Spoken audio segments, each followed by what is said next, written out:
Makanya terkadang setiap ada perbuatan yang bid'ah ya, perbuatan yang sesat, terkadang mereka punya dalil. Apakah lantas dalil itu benar?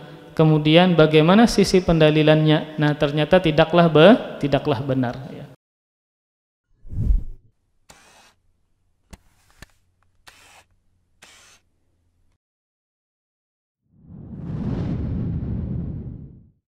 Bismillah. Assalamualaikum warahmatullahi wabarakatuh. Innal hamdalillah nahmaduhu wa nasta'inuhu wa nastaghfiruh wa na'udzu billahi min shururi anfusina wa min sayyiati a'malina. May yahdihillahu fala mudilla lahu wa may yudlil fala hadiya lahu. Wa asyhadu an la ilaha illallah wahdahu la syarika lahu wa asyhadu anna Muhammadan abduhu wa rasuluhu la nabiyya ba'dahu.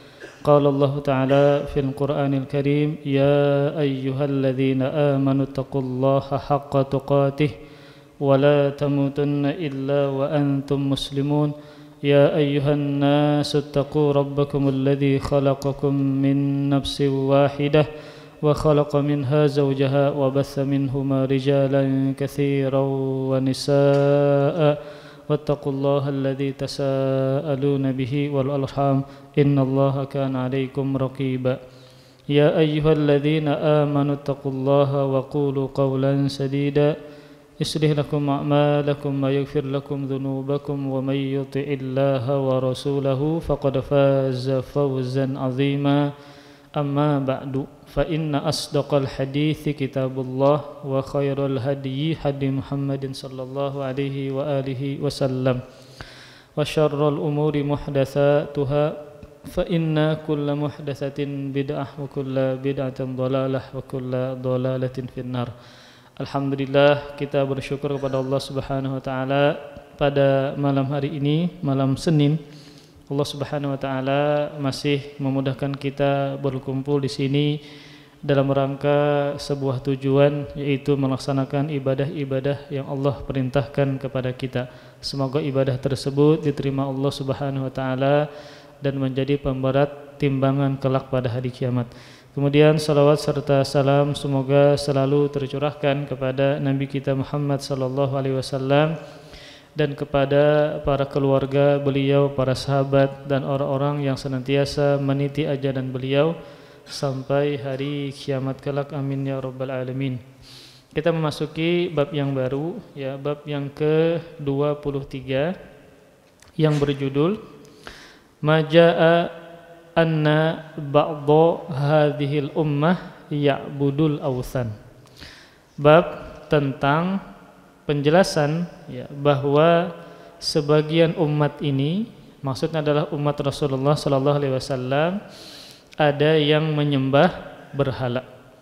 Jadi bab ini menjelaskan dengan disebutkan dalil-dalil oleh beliau bahwa ada di antara umat Rasulullah sallallahu alaihi wasallam yang menyembah berhala. Adapun sebab ya penulis mendatangkan bab ini ya, menjelaskan tentang bab ini, kenapa beliau tulis bab ini dalam kitabnya Kitabut Tauhid, untuk membantah hujjah orang yang mengatakan bahwa kesyirikan tidak mungkin terjadi pada umat ini. Lalu dibantah oleh beliau dengan menyebutkan dalil-dalil yang mana ada sebagian dari umat Nabi Muhammad SAW yang ternyata menyembah berhala, terjatuh ke dalam praktek kesyirikan. Kemudian kita bahas dari sisi bahasa ya, tentang judulnya. Di sini penulis mengatakan babu majaa anna ba'dha hadhil ummah ya'budul awthan. Bab tentang keterangan bahwa sebagian umat ini ada yang menyembah awthan. Jadi di sini penulis menyebutkan awthan bukan asnam ya. Jadi kalau kita buka kamus, maka berhala bisa ditemukan dua. Bisa wathan jamaknya awthan, sonam jamaknya asnam, yang maknanya adalah berhala. Namun ada perbedaan makna antara awthan dengan asnam. Kalau awthan itu bentuk jamak, bentuk plural dari kalimat wathan. Nah, kalau wathan atau awthan ini ya, dia lebih umum dibandingkan asnam. Kalau authan ya, dia umum mencakup segala hal yang disembah, baik berupa patung, batu, pohon ya, atau manusia atau malaikat yang disembah. Intinya adalah kalimat authan itu umum yang disembah selain Allah. Beda halnya dengan asnam atau sonam, terjemahnya berhala. Namun kalau asnam ini sesembahan yang memiliki bentuk, entah bentuk manusia, patung misalnya, atau bentuk hewan ya, sapi misalnya, maka dia disebut dengan istilah sonam atau asnam. Tapi kalau authan adalah umum kalimatnya, apakah dia berhalanya punya bentuk ataukah tidak. Nah, makanya kenapa penulis sebutkan authan? Karena memang syirik itu banyak bentuknya. Entah dia terjerumus dengan menyembah kepada yang punya bentuk ya, seperti sapi kah misalnya, atau bentuk manusia kah, patung dan seterusnya, atau tidak memiliki bentuk sedemikian rupa, tidak memiliki bentuk makhluk hidup seperti menyembah kuburan kah ya, kemudian menyembah pohon kah dan seterusnya. Sebelum kita memasuki pembahasan ini, maka dalam permasalahan mengkafirkan ya, itu terbagi 3 golongan. Dalam masalah mengkafirkan kaum muslimin ya, maka manusia terbagi kepada 3 golongan. Golongan yang pertama adalah khawarij, khawarij. Maka mereka ini begitu mudah mengkafirkan kaum muslimin. Mereka begitu mudah mengkafirkan kaum muslimin. Bahkan mereka memandang ya, bahwa sebagian besar kaum muslimin itu terjerumus ke dalam kekafiran karena kejahilan. Jadi mereka meyakini bahwasanya tetap kafir ketika ada seorang muslim yang melakukan kesyirikan karena dia jahil. Jahil. Kalau Ahlussunnah enggak, tidak bisa. Dia divonis kafir karena melakukan perbuatan kekufuran karena faktor kejahilan. Nah, tapi kalau Khawarij, mereka menetapkan dia kafir, muslim ini, sekalipun dia melakukan kekufuran karena faktor jahil. Ini berarti ekstrim dalam vonis mengkafirkan. Kemudian kelompok yang kedua, ini penyembah kuburan. Maka penyembah kubur ini, maka sebaliknya dari yang pertama tadi. Maka sebagian dari para penyembah kuburan memandang bahwa mustahil atau tidak mungkin kaum muslimin terjerumus ke dalam kekafiran, terjerumus dalam kesyirikan. Inilah poinnya, bahwasanya penulis ingin membantah para penyembah kuburan yang sebagian mereka meyakini bahwa orang muslim tidak mungkin melakukan kesyirikan dan kekufuran. Kemudian golongan yang ketiga, Ahlussunnah wal Jamaah. Maka mereka pertengahan, tidak terlalu ekstrim, tidak menutup, atau tidak seperti para penyembah kuburan yang memustahilkan terjadinya kesyirikan dilakukan oleh kaum muslimin. Maka Ahlussunnah mereka meyakini bisa saja ya, seorang muslim terjerumus ke dalam kesyirikan. Namun ada langkah-langkahnya dan itu tidak mudah ya. Dan juga tidak mengatakan seperti para penyembah kuburan yang tidak mungkin terjadi ada kesyirikan di tengah kaum muslimin.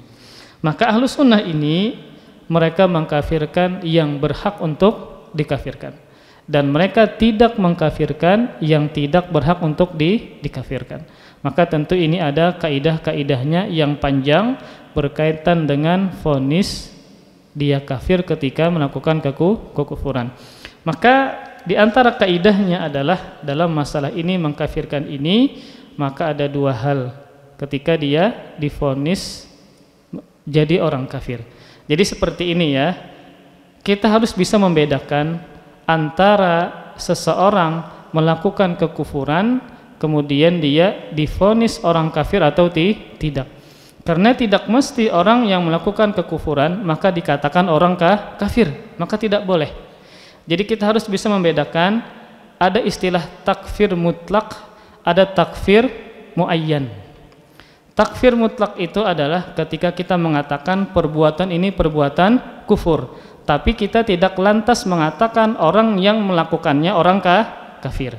Dia divonis sebagai orang kafir. Kemudian ada istilah takfir muayyan. Inilah yang disebut ketika dia melakukan kekafiran, maka ada kaidahnya, ditegakkan hujah, ya.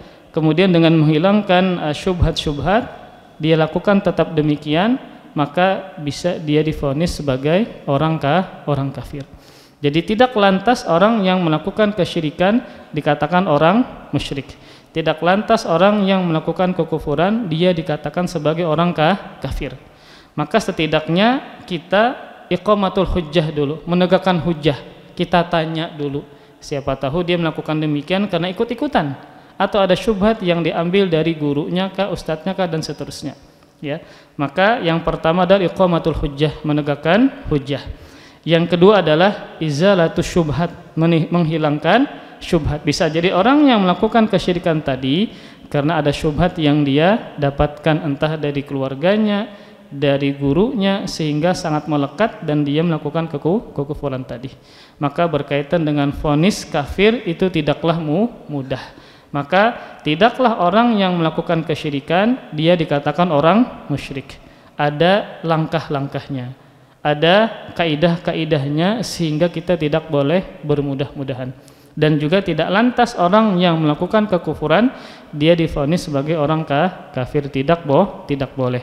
Maka dikatakan dia melakukan perbuatan kufur namun belum dia divonis sebagai orang kafir sampai kita menegakkan hujjah dan menghilangkan syubhat. Nah, maka kalau seandainya kita sudah menegakkan hujjah, kita jelaskan syubhat-syubhat yang ada, yang dia terima kita sudah hilangkan, kita sudah bantah, ternyata tidak, dia tetap melakukan demikian, maka dia bisa divonis sebagai orang kafir. Tapi intinya tadi adalah tidak boleh bermudah-mudah dalam memvonis orang tersebut ketika melakukan kekufuran, divonis sebagai orang kafir. Nah, itu tadi berkaitan dengan masalah mengkafirkan, ya. Ada 3 golongan. Yang pertama Khawarij, ini bermudah-mudah mengkafirkan. Yang kedua adalah para penghuni kubur. Sebagian dari mereka menafikan terjadinya kesyirikan di tengah kaum muslimin. Ahlus sunnah pertengahan. Bisa jadi seorang muslim melakukan kekufuran dan kesyirikan. Adapun topik pembahasan pada bab ini adalah kita membicarakan tentang kelompok yang kedua. Siapa mereka? Para penyembah kuburan. Yang mana di antara mereka menebarkan syubhat di tengah kaum muslimin, yaitu orang yang sudah berislam tidak bisa dan tidak akan terjatuh ke dalam kesyirikan. Itu kata mereka. Nah, ternyata mereka punya dalil, ya. Dalilnya benar, tapi sisi pendalilannya salah. Memang seperti itu. Nah, ternyata para penyembah kubur yang mana di antara mereka tadi berkeyakinan tidak mungkin orang Islam itu melakukan kesyirikan. Ternyata mereka punya dalil. Ada sebuah hadis yang dijadikan dalil oleh mereka, hadis yang sahih yang dikeluarkan oleh Imam Muslim dan juga Ibnu Hibban. Nabi SAW bersabda, "Inna syaitan qad ya'isa an ya'budahul musallun fi jaziratil Arab, walakin fit tahrishi bainahum." Sabda Rasulullah SAW, syaitan atau iblis telah berputus asa untuk disembah oleh orang-orang yang melakukan sholat di jazirah Arab. Jadi Rasul mengatakan iblis berputus asa, ya, agar dia disembah oleh orang-orang yang melakukan sholat di jazirah Arab. Namun si iblis ini selalu berusaha untuk memicu permusuhan dan kebencian di tengah mereka. Nah, maka dari hadis ini mereka mengatakan bahwa orang yang masih sholat ya, tidak akan terjerumus ke dalam kesyirikan. Kenapa? Karena syaitan sudah berputus asa untuk menjerumuskan mereka ke dalam kesyirikan. Namun kata mereka, yang syaitan lakukan adalah menghembuskan permusuhan dan kebencian di tengah-tengah mereka. Nah, kalau sepintas kan memang benar, ketika ada orang sholat sebagaimana hadis ini, maka syaitan berputus asa untuk menipu daya dia sehingga dia melakukan kesyirikan. Maka pemahaman ini tentu dibantah oleh para ulama. Di antaranya adalah penulis kitab ini, Syekh Muhammad At-Tamimi. Maka dalam bab ini beliau menjelaskan bahwasanya ada di antara kaum muslimin sekalipun dia melakukan sholat, dia bisa terjerumus ke dalam praktik kesyirikan. Maka hadis tadi bagaimana cara membantahnya? Nah, ada cara bantahannya. Jadi inilah pentingnya kalau kita membaca kitab hadis, kita baca syarahnya dari penjelasan para ulama. Nah, apa bantahannya? Maka yang pertama adalah, tadi kan Nabi mengatakan syaitan berputus asa untuk disembah oleh orang yang melakukan sholat di Jazirah Arab. Ini umum di Arab kah atau bukankah? Kalau dia melakukan sholat berarti syaitan putus asa untuk disembah. Nah, bantahannya adalah hadis ini Nabi hanya menjelaskan kondisi syaitan ketika melihat Islam tersebar saat itu, saat penaklukan kota Mekah. Nah, bukan umum semua zaman dan generasi. Jadi syaitan berputus asa kapan? Ketika banyak berbondong-bondong masuk Islam di Fathu Mekah. Maka hadis ini tidak dibawakan kepada generasi setelahnya. Ya. Maka konteksnya adalah sabda Nabi ini, syaitan berputus asa melihat para sahabat yang sholat, yang mana ketika para sahabat ini melakukan sholat, iman mereka sangat kuat sehingga syaitan putus asa untuk menipu daya mereka melakukan kesyirikan. Maka konteksnya adalah ini adalah di zaman Nabi saat penaklukan kota Mekah. Maka tidak benar dibawakan kepada keumuman bahwasanya setiap generasi, setiap zaman yang melakukan sholat tidak melakukan kesyirikan. Kemudian bantahan yang kedua adalah kenyataannya setelah Nabi meninggal dunia ada orang yang apa Pak? Yang murtad. Nah, maka berarti dalil ini tidak pas dibawakan bahwa ketika dia masuk Islam maka dia tidak melakukan kesyirikan. Ternyata setelah Nabi meninggal dunia bahkan banyak ya, puluhan ribu yang ternyata mereka melakukan perbuatan apa? Murtad. Murtad ini kan adalah kesyirikan, kekufuran ya. Maka ini tidaklah benar dalil ini dibawakan kepada orang muslim yang sudah salat tidak bisa melakukan kesyirikan, masih bisa melakukan kesyirikan. Kemudian bantahan yang ketiga ya. Kalau kita melihat kitab-kitab fikih ya, maka biasanya para imam madhab pasti membahas tentang ahkamur riddah. Apa ahkamur riddah? Pembahasan tentang hukum-hukum orang yang murtad. Nah, itu menunjukkan apa? Ada yang melakukan demikian. Ada orang-orang yang melakukan kekufuran seperti mereka apa? Murtad, kembali kepada ajaran yang lama mereka, kembali kepada agama kesyirikan dan kekufuran. Maka itulah tidak benar dalil tadi. Nah, makanya terkadang setiap ada perbuatan yang bid'ah ya, perbuatan yang sesat, terkadang mereka punya dalil. Apakah lantas dalil itu benar? Kemudian bagaimana sisi pendalilannya? Nah, ternyata tidaklah benar ya. Jadi kita harus baca syarahnya dari para ulama ya, penjelasannya dari para sahabat, dari para tabi'in, agar jangan sampai disimpulkan begitu saja tanpa ada penjelasan dari para ulama. Contoh hadis tadi yang dibawakan oleh para penyembah kuburan tadi. Apakah ada para sahabat yang berpemahaman demikian? Maka jawabannya tidak ya. Makanya sebaik-baik generasi dalam memahami Al-Quran dan Sunnah adalah generasi para salafus salih. Kemudian Nah, berkaitan dengan bab ini penulis membawakan 5 dalil. Cukup banyak 5 dalil yang menjelaskan bahwa ada di tengah kaum muslimin di antara umat Rasulullah SAW yang melakukan kesyirikan. Dalil yang pertama adalah berupa ayat firman Allah Subhanahu wa taala. Jadi seperti biasa ketika Syekh membawakan sebuah judul, pasti yang pertama dibawakan adalah berupa dalil Al-Qur'an. Setelahnya baru dalil hadis. Nah, firman Allah Subhanahu wa taala di surah An-Nisa ayat 51. Alam tara ilal ladzina utu nasiban minal kitabi yu'minuna bil jibti wat taghut wa yaquluna lil ladzina kafaru haula'i ahda minal ladzina amanu sabila.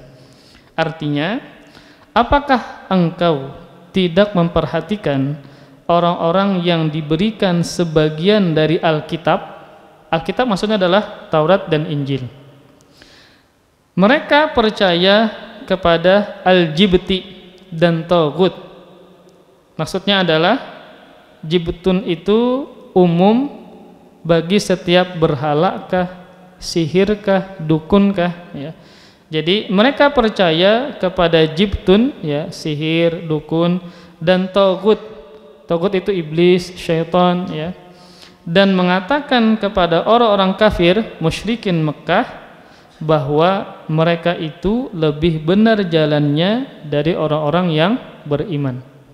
Ulun ulang, apakah engkau tidak memperhatikan orang-orang yang diberikan dari Alkitab? Berarti konteksnya adalah orang Yahudi dan Nasrani. Nah, maka ini berkaitan dengan ahlul kitab yang bernama Huyai bin Akhtab dan Ka'ab bin al-Ashraf yang datang ke kota Mekah. Ini adalah dua ahlul kitab, Huyai dan Ka'ab al-Ashraf. Ketika mereka berdua datang, maka musyrikin Arab kota Mekah berkata kepada mereka, kalian adalah ahlul kitab. Ini sebagaimana riwayat yang dibawakan oleh Ibnu Abi Hatim dari Ikrimah, ya, seorang tabi'in muridnya Abdullah bin Abbas. Beliau mengatakan Huyai bin Akhtab dan Ka'ab al-Ashraf datang ke kota Mekah.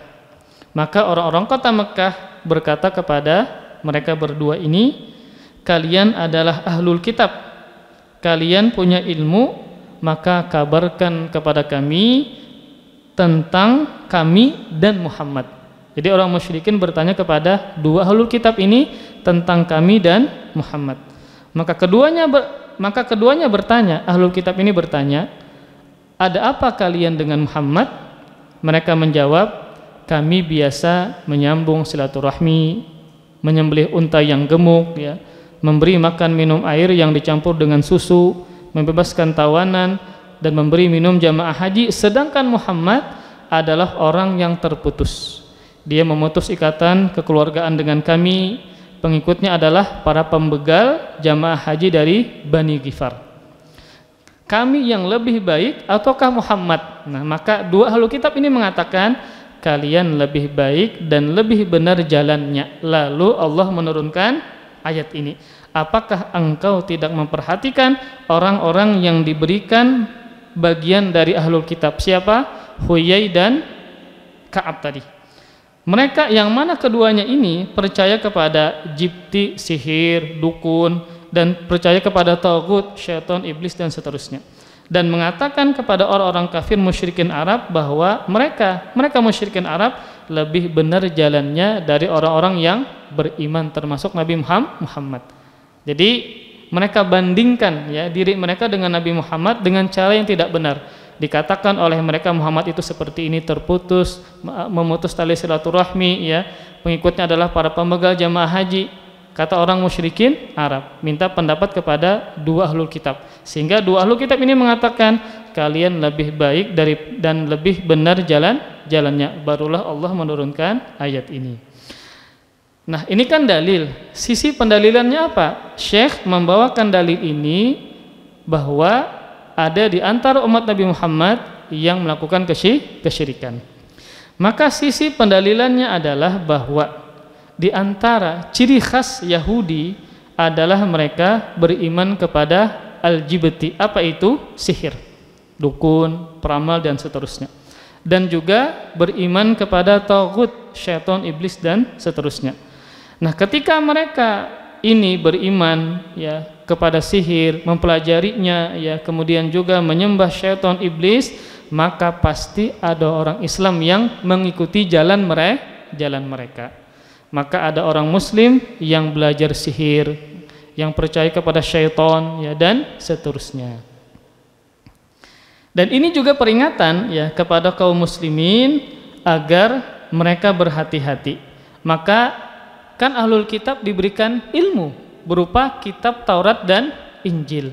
Maka tidak mesti orang yang diberikan ilmu berupa Alkitab ya tadi kepada Yahudi dan Nasrani maka mereka akan selamat, enggak. Maka demikian pula kaum muslimin yang diberikan Al-Quran tidak mesti mereka selamat. Al-Quran bisa menyelamatkan mereka kalau mereka mengamalkan isi yang ada di dalam Al-Quran. Karena ahlul kitab nih bukan para penyembah berhala seperti kaum musyrikin yang tidak diberikan kitab kepada mereka. Maka ahlul kitab Yahudi dan Nasrani diberikan Taurat dan Injil. Seharusnya kitab mereka menyelamatkan mereka. Namun ternyata walaupun mereka memiliki kitab tersebut tidak membuat mereka terselamatkan karena mereka tidak mengamalkan isi kitab tersebut, bahkan berani merubah isi dari kitab untuk kepentingan mereka. Maka kita pun juga demikian, yang mana umat ini diturunkan kepadanya Al-Quran sebaik-baik Alkitab ya. Kitab yang diturunkan dari langit tidak menjamin keselamatan umat ini kecuali mereka mengamalkan isi Al-Quranul Karim. Tadi ingat sisi pendalilannya adalah bahwa ciri khas orang-orang Yahudi dan Nasrani atau Yahudi, mereka beriman kepada sihir, mempelajarinya, mempraktekannya ya, kemudian juga beriman kepada syaitan. Maka jalan mereka seperti ini akan diikuti oleh kaum muslimin ya. Sehingga kita harus berhati-hati terhadap mereka, dan sudah terjadi ya di zaman sekarang ya, bahwa di Indonesia ini orang yang identitasnya sebagai dukun, dia tidak malu mengatakan dia adalah sebagai seorang dukun yang suka menyihir macam-macam ya, yang punya ini punya itu, bisa menyantet ini dan itu, tidak malu lagi ya. Padahal sudah jelas bahwa belajar sihir itu adalah sebagai kekufuran dan kesyirikan, karena mau tidak mau dia harus menghambakan dirinya kepada syaitan ya. Yang mana di antara ajarannya adalah bahwa kalau ingin semakin hebat sihirnya, maka mereka harus semakin menghinakan Al-Quran ya, semakin menghinakan Al-Quranul Karim. Kemudian dalil yang kedua ya, dari bab ini adalah firman Allah Subhanahu wa taala di surah Al-Maidah ayat 60. Qul hal unabbi'ukum bisyarrim min dzalika mathubatan indallah man la'anahu Allahu wa ghadiba 'alaihi wa ja'ala minhumul qiradata wal khanazira wa 'abadat taghut ulaika syarrum makana wa adallu an sawa'is sabil. Kata Allah Subhanahu wa taala, katakanlah, apakah akan aku beritakan kepada engkau tentang orang-orang yang lebih buruk pembalasannya dari orang-orang fasik tersebut di sisi Allah, yaitu orang-orang yang dikutuk dan dimurkai Allah. Di antara mereka ada yang dijadikan kera atau monyet ya, dan juga babi. Di antara mereka ahlul kitab ini ada yang Allah jadikan dijadikan sebagai kera dan babi ya. Jadi fisiknya berubah menjadi kera dan babi. Dan orang-orang yang menyembah taghut, mereka itu lebih buruk tempatnya dan lebih tersesat dari jalan yang lurus. Ini kan ayat berapa? Ayat 60. Adapun ayat sebelumnya, ayat 59 ya, ini juga berhubungan dengan ayat setelahnya. Ayat 59 ayat sebelumnya firman Allah Subhanahu wa taala, Qul ya ahlal kitabi hal tanqimuna minna illa an amanna billah wa ma unzila ilaina wa ma unzila min qablu wa anna aktsarakum fasiqun. Kata Allah Subhanahu wa taala, katakanlah wahai ahlul kitab, apakah kalian memandang kami salah hanya lantaran kami beriman kepada Allah, kepada apa yang diturunkan kepada kami dan kepada apa yang diturunkan sebelumnya. Sedangkan kebanyakan di antara kalian benar-benar orang yang fasik, kata Allah Subhanahu wa taala. Maka di antara karakter orang Yahudi adalah mereka suka mentazkiyah diri sendiri dan menganggap bahwa diri mereka lebih baik daripada yang lain, ya. Sampai mereka menjuluki diri mereka sendiri sebagai Sya'bullah al-Mukhtar. Jadi di antara karakter orang Yahudi adalah suka membanggakan dan memuliakan diri mereka sendiri. Mereka mengatakan diri mereka adalah Sya'bullah al-Mukhtar, yaitu kabilah atau suku Allah yang terpilih, sehingga yang lain selain orang Yahudi, ya, itu kedudukannya seperti binatang, sehingga selain mereka ini harus berkhidmah dan melayani mereka. Padahal mereka adalah orang-orang fasik, kata Allah Subhanahu wa taala. Kemudian, ya, di antara sifat lain, ya, orang-orang yang diazab orang-orang Yahudi ini adalah mereka menyembah tauhid. Mereka apa? Menyembah tauhid. Kan di sini Allah mengatakan wa'abadat tauhid, dan mereka menyembah tauhid. Kemudian beriman kepada sihir dan juga beriman kepada tauhid. Nah, ketika orang-orang Yahudi ini, ya, menyembah tauhid, maka di antara umat Islam akan ada yang mengikuti jalan mereka sebagaimana dalil yang sebelumnya. Jadi sisi pendalilan hadis yang dalil yang kedua ini adalah bahwasanya di antara orang-orang Yahudi, mereka itu menyembah tauhid, menyembah syaitan, beriman kepada dukun, beriman kepada sihir. Maka di antara umat Islam pun juga akan mengikuti jalan mereka. Ini sebagaimana dalil yang pertama juga, ya. Kemudian lanjut ke dalil yang ketiga, yaitu berupa ayat lagi firman Allah Subhanahu wa taala di surah Al-Kahfi ayat 21. Firman Allah Subhanahu wa taala, qala alladziina ghalabu ala amrihim lanattakhidzanna 'alaihim masjida. Kata Allah Subhanahu wa taala, orang-orang yang berkuasa atas urusan mereka, maksudnya penguasa yang berkuasa ketika para pemuda Ashabul Kahfi bangun dari tidur mereka. Ringkasnya adalah, ya, ada beberapa para pemuda yang mana mereka tinggal di sebuah kerajaan yang kebanyakan dari orang-orangnya, bahkan rajanya adalah pemeluk bukan dari golongan muslim atau mereka adalah penyembah berhala. Kemudian mereka ini dipaksa untuk melakukan kesyirikan, namun mereka tidak mau, sehingga Allah mengilhamkan mereka agar lari dari negara ini, sehingga mereka tibalah di sebuah goa, kemudian tertidur, ya. Ada yang di antara mereka merasa tertidur cuma sehari, setengah hari, ternyata mereka tidur ratusan tahun. Ketika bangun, ya, lalu salah seorang dari mereka diperintahkan untuk membeli makanan, karena kelaparan. Bangun dari guring ratusan tahun, ya, mereka menyangka tidurnya cuma sehari, ada yang menyangka tidurnya cuma setengah hari, ya. Akhirnya kelaparan, lalu disuruhlah untuk mencari makanan. Ketika mereka salah satu diutus dari mereka mencari makanan, ternyata dia membawa uang yang masih mereka simpan. Ternyata sudah berpindah generasi, kan? Raja yang zalim itu sudah tidak lagi berpindah kepada raja yang baru, yang tidak zalim, ya. Namun uangnya sudah berganti, mata uangnya sudah berganti, sedangkan mereka membawa uang yang dulu yang lama, ya. Kemudian akhirnya ketika dia menampakkan duit tadi, ya, lalu singkat cerita orang-orang menyimpulkan bahwa mereka adalah para pemuda yang dulunya ratusan tahun, ya, kabur dari raja yang zalim, sehingga mereka dicari, ya, kemudian ditemukan dalam gua. Tidak berapa lama mereka meninggal dunia. Lalu penguasa pada saat itu ketika mereka mengetahui, ya, goanya dan mereka meninggal di situ, nah, raja tadi mengatakan, sesungguhnya kami akan mendirikan sebuah rumah peribadatan di atasnya. apa namanya, di atas goa tadi akan didirikan tempat ibadah. Inilah kebiasaan orang Yahudi dan Nasrani ketika ada di antara orang soleh meninggal di antara mereka, lalu dibangunkan masjid atau tempat ibadah di atasnya. Nah, itu sisi pendalilannya ya. Nah, maka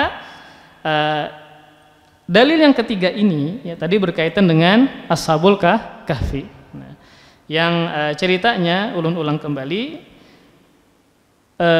ayat 25 surah Al-Kahfi, firman Allah Subhanahu wa taala, "Walabithu fi kahfihim salasami'atin sinina wazdadu tis'a." Dan mereka tinggal dalam goa mereka 300 tahun dan ditambah 9 tahun. Berarti totalnya adalah 309 tahun bulan Hijriyah ya. Atau adapun kalau penanggalannya adalah penanggalan Masehi maka 300 tahun. Jadi kalau hari Qamariyah atau Hijriyah itu dia lebih banyak dibandingkan dengan hari bulan Masehi atau tahun Masehi. Ini adalah kisah yang terjadi pada sebuah kerajaan, yang kerajaan tersebut adalah orang-orangnya Nasrani ya. Di mana sekumpulan pemuda yang berjumlah 7 orang ya terasing di tengah negeri mereka, yang mana penduduknya adalah penyembah berhala. Yang mana 7 orang ini beriman kepada Allah Subhanahu wa taala ya, di saat selain mereka raja dan penduduk yang lain mereka berada dalam kekufuran dan kesyirikan ya. Nah, dalam keadaan demikian mereka menyadari bahwa tidak mungkin melakukan perlawanan kepada raja. Kan cuma 7 orang. Akhirnya mereka apa? Lari dari kerajaan tersebut, kemudian singgah atau bernaung di sebuah goa ya. Dan cerita ini menunjukkan bahwasanya ya jumlah yang banyak tidaklah mesti benar. Ini kan satu negara nih, cuma 7 orang pemuda yang beriman kepada Allah Subhanahu wa taala. Sisanya apa? Melakukan kesyirikan. Maka jumlah yang banyak tidaklah mesti yang benar. Yang benar adalah ketika berkesesuaian dengan Al-Quran dan Sunnah.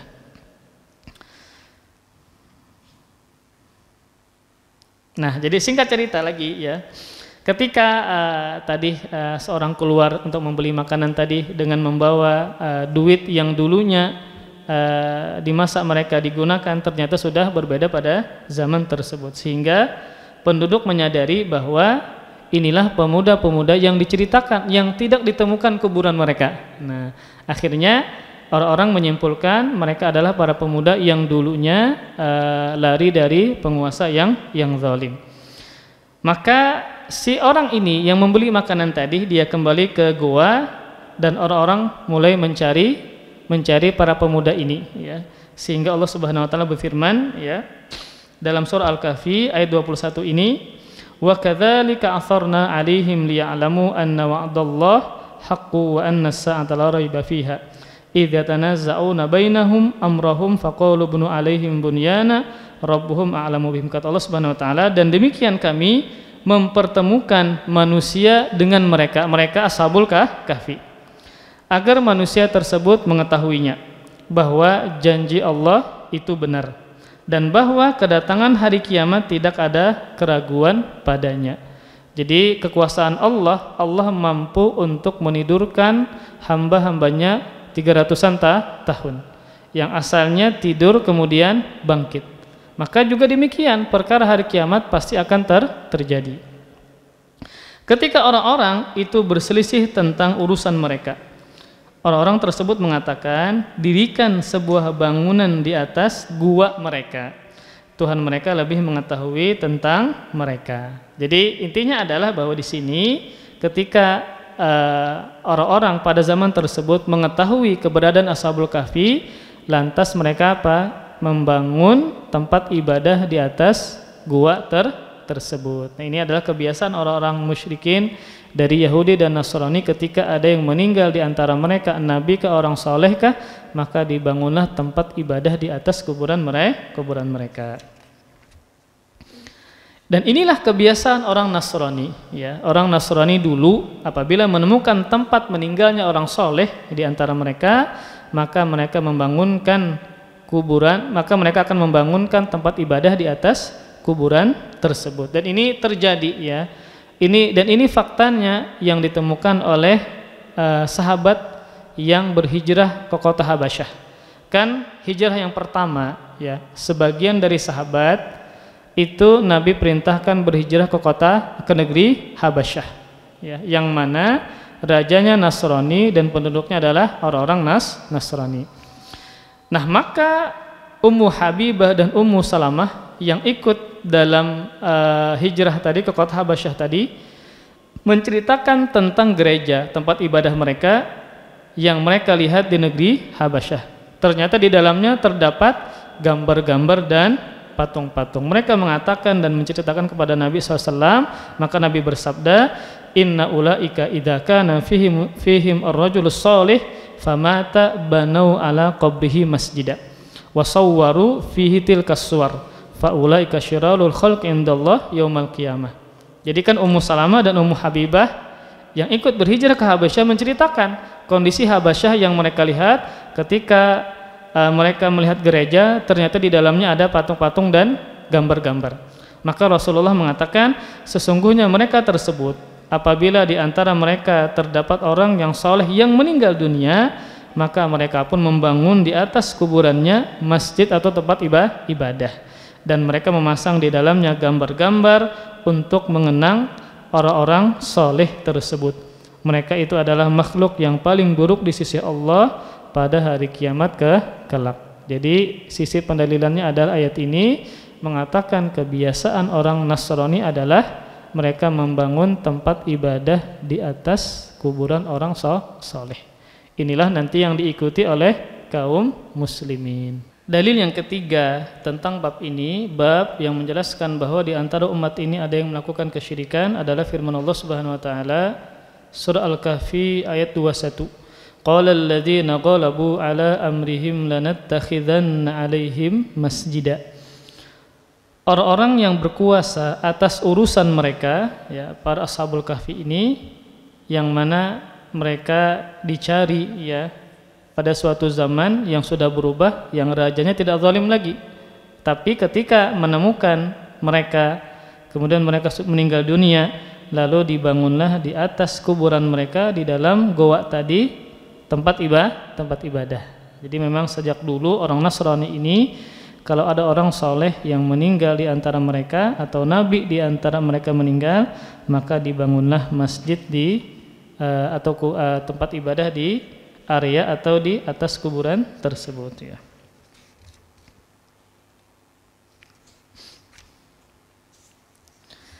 Kemudian tentang ayat tadi ya, firman Allah Subhanahu wa taala tadi, sebagian orang ternyata ada yang menjadikan ayat ini sebagai dalil tentang bolehnya membangun masjid di atas kuburan. Kan tadi Allah mengkabarkan ya, orang-orang yang berkuasa atas urusan mereka mengatakan sesungguhnya kami akan mendirikan sebuah rumah ibadah di atasnya. Kan di sini tidak menunjukkan itu larangankah ya, itu dibolehkankah, enggak. Sehingga ada sebagian orang yang berdalil ayat ini, raja tadi ketika dia menemukan tempat kuburan Ashabul Kahfi di dalam goa, lalu dia membangun tempat ibadah. Sehingga ada orang yang menyimpulkan, sebagian orang, dalil tentang bolehnya membangun masjid di atas kuburan. Nah, bagaimana pian menjawab? Kan mereka berdalil dengan ayat ini. Kata mereka, lihat di Al-Quran, seorang raja, seorang penguasa yang sudah berpindah ya dari raja terdahulu yang zalim, yang musyrik. Ternyata raja ini menemukan goa Ashabul Kahfi yang mana mereka sudah meninggal dunia, dikubur di situ. Akhirnya dia, penguasa ini, mendirikan tempat ibadah di atas kuburan dan goa tadi. Lalu bagaimana cara membantahnya ya? Maka kita jawab ya, ketika Allah menjelaskan tadi, apakah Allah menyebutkan keadaan mereka dalam bentuk memuji ya dan membenarkan perilaku si penguasa ini? Maka jawabannya tidak ada dalilnya. Terus bagaimana kita membantah yang lain? kita lihat dalil-dalil yang jelas yang lain.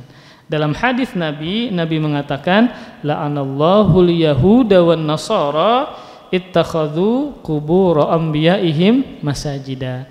Allah melaknat orang-orang Yahudi dan Nasrani karena mereka menjadikan kuburan nabi mereka sebagai tempat ibadah. Nah, maka dalil tadi, ayat tadi tidak bisa dibawakan dalil bolehnya membangun masjid di atas kuburan, karena ada dalil yang lain berupa hadis Nabi yang sangat jelas. Allah melaknat orang Yahudi dan Nasrani karena mereka menjadikan kuburan para nabi mereka sebagai masjid atau tempat ibadah. Jadi menjadikan kuburan sebagai tempat ibadah. Maknanya apa? Nah, kemarin kita sudah jelaskan ada 3 makna setidaknya. Makna menjadikan kuburan sebagai masjid atau tempat ibadah. Makna yang pertama adalah sholat di atas kuburan. Sekalipun tidak ada masjidnya, tapi pian sholat di atas, contoh nih di bawah sini ada kuburan, lalu pian di atasnya misalnya ada papan kah, ada apa, pian sholat di situ, maka berarti dia menjadikan kuburan tadi sebagai tempat ibadah, sekalipun tidak ada masjidnya. Atau makna yang kedua adalah sholat menghadap kuburan. Nah, ketika dia kuburan siapa kayak itu, lalu dia sholat di situ, walaupun tidak ada masjidnya, nah berarti dia sholat menghadap kuburan tadi menjadikan kuburan sebagai tempat ibadah. Kemudian makna yang ketiga adalah membangun masjid di area kuburan. Nah, misal kuburannya di sampingnya ada kuburan ya, lalu dia membangun masjid di samping kiri kuburan. Jadi kuburannya dulu baru masjid. Kenapa? Biar membangun masjid di siga kuburan wali ini misalnya. Ya, sidin ini wali. Jadi kita perlu membangun masjid di higa kuburan sidin. Sekalipun tidak di hadapan, walaupun di samping tetap terlarang. Tetap apa? Terlarang. Ya. Karena dia membangun di area kuburan dan dia membangun masjid karena ada kuburannya, maka masjid ini harus dihancurkan, dirobohkan, karena dia dibangun bukan di atas ketakwaan ya. Dia meyakini ada keutamaan membangun musholla, masjid di samping kuburan. Inilah makna menjadikan kuburan sebagai tempat ibadah. Nah, maka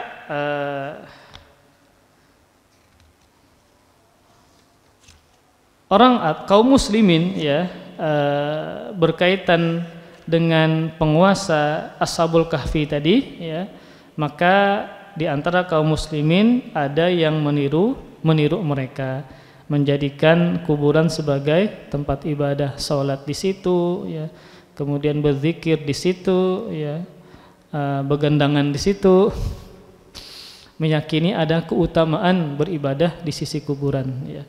Lebih barokah kata mereka, lebih mustajab doa kata mereka. Nah, ini berarti ada penyimpangan ya. Kita pernah jelaskan sebelumnya ya, ketika Umar bin Khattab di masa kepemimpinan beliau ya, ada pohon yang dikeramatkan. Pohon ini adalah pohon yang mana di bawahnya para sahabat membaiat Nabi sallallahu alaihi wasallam ya. Kemudian pohon ini tetap ada lestari sampai di zaman Umar bin Khattab. Namun ternyata ada sebagian orang yang malah suka beribadah di bawah pohon tadi. Mereka beribadah di situ bukan menyembah pohon, enggak, beribadah di situ karena meyakini ada keutamaan ketika beribadah di pohon tadi, keberkahan ke atau apa. Akhirnya apa? Ditabang sidin. Karena pohon ini sudah menjadi apa? Sumber fitnah. Nah, ini mereka ini bukan menyembah pohon, enggak, tetapi meyakini adanya keberkahan, keutamaan ketika beribadah di sekitar pohon tadi. Maka bagaimana kalau seandainya bentuknya kuburan, meminta kuburan ya, kemudian bertawassul kepada kuburan dan seterusnya, maka bisa dikatakan dia adalah menyembah dan beribadah kepada kuburan tadi. Maka intinya adalah dalil yang berikutnya yang kita sampaikan tadi, bahwa ada umat Islam yang meniru-niru orang Nasrani. Ketika ada orang soleh yang meninggal di antara umatnya Nabi Muhammad SAW, diagungkan ya, berlebih-lebihan, akhirnya dijadikan sebagai tempat ibadah, sholat di situ misalnya ya, menghadap ke situ misalnya. Kalau ada ingin hajat lalu bernazar ke kuburan, merasa lebih dikabulkan dan seterusnya ya. Maka ini ialah yang diikuti oleh sebagian dari kaum muslimin. Kemudian dalil yang keberapa? Keempat atau kelima? Keempat lah, berupa hadis Nabi SAW. Nah, baru setelah ayat baru beliau membawakan dalil berupa hadis,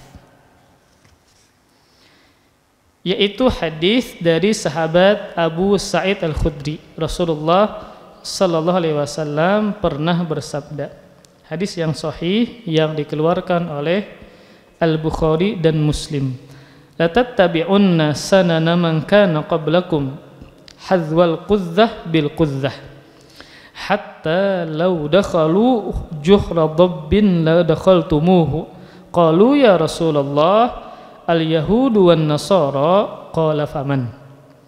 Kata Rasulullah sallallahu alaihi wasallam, sungguh kalian ini Nabi sebutkan kepada para sahabat dan juga kepada umatnya, sungguh kalian akan mengikuti, akan meniru-niru tradisi umat-umat sebelum kalian sama persis, sampai kalaupun mereka orang Yahudi ini, ya, orang Nasrani ini sebelum kalian ini masuk ke dalam lubang dob, ya, kadal Arab, ya, atau biawak Arab, niscaya kalian pun akan masuk ke dalamnya. Ini jadi sesat apapun, seaneh-aneh apapun kebiasaan ibadah orang Yahudi atau Nasrani, pasti ada umat Islam yang mengikuti mereka. Maka para sahabat bertanya, ya Rasulullah, apakah orang-orang Yahudi dan Nasrani yang Nabi ceritakan yang akan diikuti, ini Yahudikah Nasranikah yang akan diikuti? Maka Nabi menjawab, maka siapa lagi? Berarti di antara umat Islam ada yang mengikuti orang-orang Yahudi dan Nasrani, ya, kebiasaan-kebiasaan ibadah-ibadah mereka. Nah, kita perhatikan hadis ini, ya, Nabi mengatakan, membuka hadisnya dengan menyebutkan la tattabi'unna. Perhatikan kalimat ini, ya, dia digampiri, dimasukkan, ya, digandengkan dengan dua huruf taukid penguat, ya.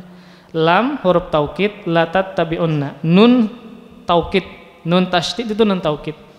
Sehingga kalau bahasa terjemahnya, bahasa kakunya, sungguh benar-benar kalian. Nah, jadi Nabi menjelaskan bahwasanya beneran nanti bujuran kenaknya kalian akan mengikuti tradisi orang-orang Yahudi dan Nasrani. Seandainya mereka masuk ke dalam lubang biawak, kalian pun akan mengikutinya sama persis, ya. Maka apakah terjadi? Jawabannya tentu terjadi di zaman sekarang, ya. Kemudian juga Nabi mengatakan dengan mengkiaskan tadi adalah seperti seandainya mereka memasuki lubang biawak atau kadal Arab. Kenapa kadal gurun, ya, bukan binatang yang lain, ya. Kenapa Nabi memperumpamakan kalian akan mengikuti mereka sama persis? Seandainya mereka masuk ke lubang dob pun kalian akan mengikuti. Kenapa bukan lubang yang lain, gitu? Nah, lubang ular kah misalnya, atau lubang samut kah? Kenapa lubang dob, ya, kadal Arab, kadal gurun? Nah, kenapa yang diumpamakan Nabi itu? Satu jawabannya adalah lubang kadrun ini, kadal Arab ini, dia berkelok-kelok, bukan lurus, enggak, tapi dia berkelok, menunjukkan sulitnya ada kalau orang masuk ke dalam situ, gitu, karena dia berkelok-kelok. Yang kedua, lubangnya buntu satu aja, masuk keluarnya pun lewat situ, bukan betambusan kada, ya, tapi dia buntu, ya. Kemudian yang ketiga, lubangnya kotor. Ini adalah ungkapan, kalau orang Arab itu biasa hiperbola, berlebih-lebihan mengungkapkan. Maksudnya adalah seburuk-buruknya kebiasaan orang Yahudi dan Nasrani tetap ada di antara kaum muslimin yang mengikuti mereka. Seandainya mereka masuk pun ke dalam lubang dob yang berkelok-kelok tadi, yang buntu tadi, yang kotor tadi, maka ada kaum muslimin yang mengikuti jejak mereka. Itu maksud dari hadis Nabi tadi. Nah, maka apapun yang dilakukan oleh ahlul kitab ini, Yahudi dan Nasrani ini, maka pasti ada umat Islam yang pernah atau akan mengikuti mereka, entah dari sisi ibadah mereka, gaya hidup mereka, pakaian mereka, dan seterusnya. Seperti contohnya adalah dalam perkara akidah, ya. Orang-orang Nasrani, mereka di antara mereka, ya, meyakini Allah bersatu dengan Nabi Isa. Ya, Allah bersatu dengan Nabi Isa. 3 in 1, ya. Tuhan Bapa, Tuhan Anak, Tuhan Ibu bersatu, ya. Maka di antara kaum muslimin ada juga seperti ini, akidahnya wahdatul wujud, yang mana Tuhan, ya, dia bisa menyatu dengan makhluk. Nah, Tuhan menyatu dengan makhluk, sehingga apapun yang dia lihat itu adalah Tuhan. Maka dia mengatakan saya pun ada Tuhan, karena Tuhan bisa menyatu dengan makhluk. Ketika dia melihat pohon itu Tuhan, akhirnya dia mengatakan dalam diri saya ada Tuhan. Akhirnya dia mengaku Tuhan. Nah, maka pasti ada yang mengikuti apa yang dilakukan oleh orang-orang Yahudi dan Nasrani. Nah, sampai-sampai, ya, Nabi mengatakan dalam sebuah hadis, ya, hadis yang dikeluarkan oleh Imam Tirmidzi yang dihasankan oleh Syalbani berkaitan dengan kebiasaan Bani Israel, ya. Nabi mengatakan, hatta law kana fihim man ya'ti ummahu alaniyatan lakana fi ummati man yaf'alu dzalik. Kata Rasulullah sallallahu alaihi wasallam, sampai-sampai seandainya ada di antara mereka Bani Israel ini, ya, Yahudi ini, yang menggauli ibunya sendiri secara terang-terangan, niscaya ada juga di antara umatku yang melakukan demikian. Nah, itu menunjukkan bahwasanya ada di antara umat Nabi Muhammad SAW yang akan mengikuti apa yang dilakukan oleh orang Yahudi dan Nasrani, bahkan berkaitan dengan ibadah, sehingga dikatakan bahwa umat ini melakukan kesyirikan kepada Allah karena mengikuti gaya ibadahnya orang Yahudi atau Nasrani. Maka berkaitan dengan bab ini dijadikan dalil oleh penulis bahwa ada di antara umat Nabi Muhammad SAW yang melakukan kesyirikan. Wallahu a'lam bishawab. Ya, kita cukupkan. Masih ada satu dalil lagi, kemudian faidah-faidah dari pembahasan ini. Insyaallah kita akan teruskan di pertemuan berikutnya. Wallahu a'lam bishawab. Sallallahu ala nabiyina Muhammadin wa ala alihi wa sahbihi wa baraka wa sallam. Subhanakallahumma bihamdika asyhadu an la ilaha illa anta astaghfiruka wa atubu ilaik. Wassalamualaikum warahmatullahi wabarakatuh. Terima kasih. Jazakumullahu khairan wa barakallahu fikum. Video ini dibuat atas partisipasi dari donasi Anda. Semoga menjadi amal jariah bagi Anda semuanya.